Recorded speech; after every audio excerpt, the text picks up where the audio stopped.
If you love soup and you want to eat a bit healthier and lose a bit of weight this autumn, but you don't want boring, thin, flavourless soups that leave you hungry, these are the 5 best healthy, high-protein soup recipes for cosy autumn evenings.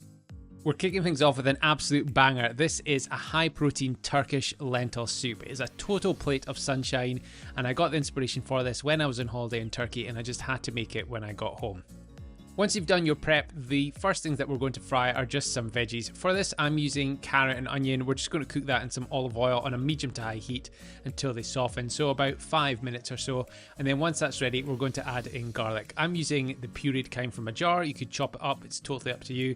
And we're going to add in some tomato puree or tomato paste if you're across the pond, some chili flakes for a little bit of heat, some paprika, not smoked, just the sweet kind, some cumin, and then you're going to give that a further 30 seconds of frying.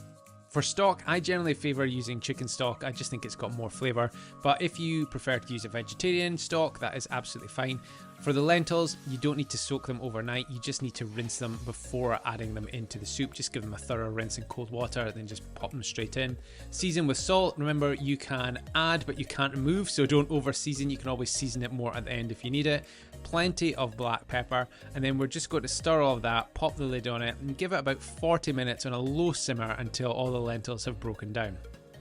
This soup doesn't need blended, it will break down and be lovely and smooth as is.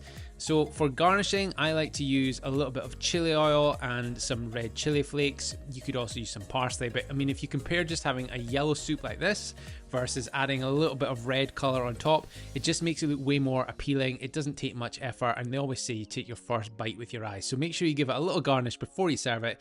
This freezes really well, it keeps in the fridge, and it is very easy to scale up if you want more portions, if you like doing a bit of meal prep. Next up, we've got a green pea and ham soup. I've added a few other little bits and pieces to push that protein content up to about 18 grams per serving. So super high in protein, well, for a soup that is, and very filling. So for prep, we're using a leek along with carrot, some onions, and to give it even more flavour and protein, we're going to add in some chopped up smoked bacon as well. With these soups, you can be flexible if you like. You can add in more veggies. These are just the ones that I'm using. But anyway, chop up your bacon, remove the fat first just to keep the calories down. If you're not arsed by the calories, you can just keep the fat on it. It'll give it extra flavour. And then you just add all of the veggies and the bacon to a soup pan with a little bit of oil on a medium to high heat. And we're going to cook that for 5 to 10 minutes until the veggies have softened. Ham stock works best for this. Make sure you get that thick bit at the bottom. Don't worry, I will come back and scrape it off. And then adding green peas. These are just straight from the freezer. Ham hock or chopped up ham, it's up to you. Some fresh thyme and bay leaf. You can use dried if you don't have fresh. Season it, salt, pepper, and that is pretty much it. A beauty about this soup is it doesn't take nearly as long as the other soups. We're only going to give about 15 minutes of simmering with the lid on, and then I like to blend it for a smooth soup. You could serve it super chunky, but because of all the ham and the veggies in it, I think this one is better smooth, even though it may not look the most appealing. Smooth is how I like it. We're going to garnish with some more ham, fresh peas, and some chives, and then get stuck in. This recipe is found in one of my recipe books, the Everyday High Protein Handbook, but it's also found in my app where you will find all of the recipes in this video, all those soup recipes and about 450 other high protein ones in the app, and there's a link to download it in the description below. Okay, soup number 3, Spanish chorizo and chickpea soup, and we're going to cook it in the slow cooker. If you don't have a slow cooker, don't worry, you can easily cook it on the stove. I love doing slow cooker soups because you just leave it and you don't need to keep stirring things.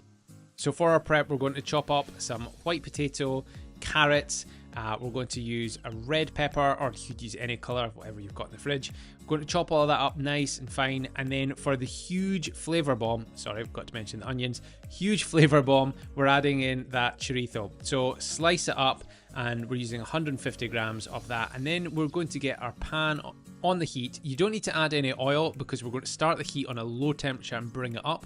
That will allow the chorizo to release its oils, and you can just cook it in that without adding any additional olive oil. So low heat and gradually increase it until we've softened all those veggies. The chorizo is starting to crisp up and it's released its lovely aroma. Then we're going to add in our garlic and give it a further 20 seconds of frying. Hey, sorry for the interruption, but I've got a super quick favour to ask.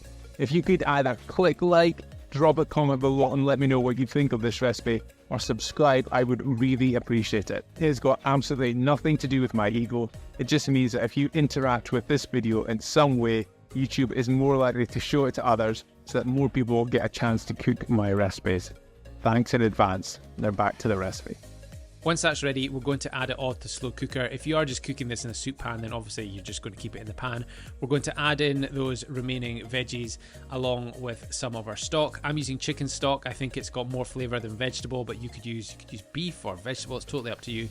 2 cans of chickpeas. Make sure you have rinsed and given them a wee wash first. Some smoked paprika, some ground cumin, 2 bay leaves, and then we're just going to hit it up with some salt and pepper. Mix it all through. If you're cooking this on the stovetop, you're going to give it about 30 to 40 minutes. But if you're doing it in the slow cooker, we're going to give it about 3 hours. You don't need to stir it during this time. And then this one does need blitzed with the hand blender. Well, in my opinion, you could serve it chunky, but I like my soups nice and smooth. So we're going to blend it up, plate it up, and we're going to give this a garnish with some fresh parsley. This one is just asking for some crusty bread to be dunked into it. Like all the other soups, this one freezes well, stores in the fridge, and very easy to scale up.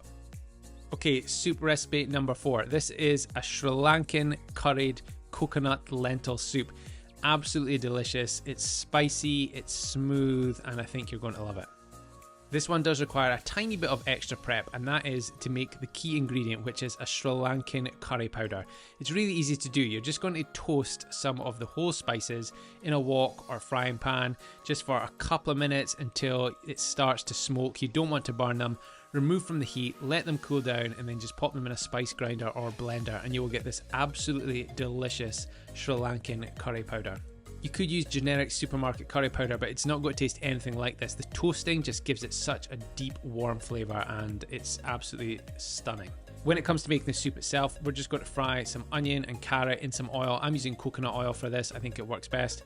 Cook them medium to high heat, just like we've done already, to soften it, and then add equal measures of garlic and ginger before adding in some chili flakes and about 1.5 tablespoons of that lovely curry powder. You're just going to fry that for about 30 seconds. This will be smelling absolutely amazing at this stage. Then you add in your rinsed and washed lentils and your chicken or vegetable stock. For that beautiful smooth creaminess, we're going to add in some light coconut milk. Again, if you're not bothered by calories, you can use full fat, but it really doesn't need it. Light coconut milk works just as well in this. Season with some salt. We're going to stir it through. Lid goes on, and again, we're going to give this about 45 minutes or so until the lentils have completely broken down. Plate this one up. For garnishes, we're going to use coriander and a little squeeze of lime. Just gives it a little bit of acidity, a little tartness to it, and it just takes it to the next level. If you're looking for a recipe to use up some of that Sri Lankan curry powder, I've also done a Sri Lankan chicken curry which uses that curry powder. I'll post a link to it in the description as well, so that is worth checking out once you've made this soup. So last but not least, we're taking the viral tomato and cottage cheese soup, but we're giving it a 10 times improvement. We're going to roast those veggies first instead of just using chopped tomatoes from a jar. So tomato, pepper, garlic, olive oil in the oven or air fryer for about 25 minutes until it is roasted and smelling delicious. We're cooking at about 200 degrees. It should look a little something like this. And then when it's ready, all we're going to do is just empty it into like a blender cup. Because we're only making 2 portions of this, it should fit in a blender cup. If you're making more, you'll need a bigger blender. To that, we're adding some fresh basil leaves, mixed herbs or Italian seasoning if you're in the US.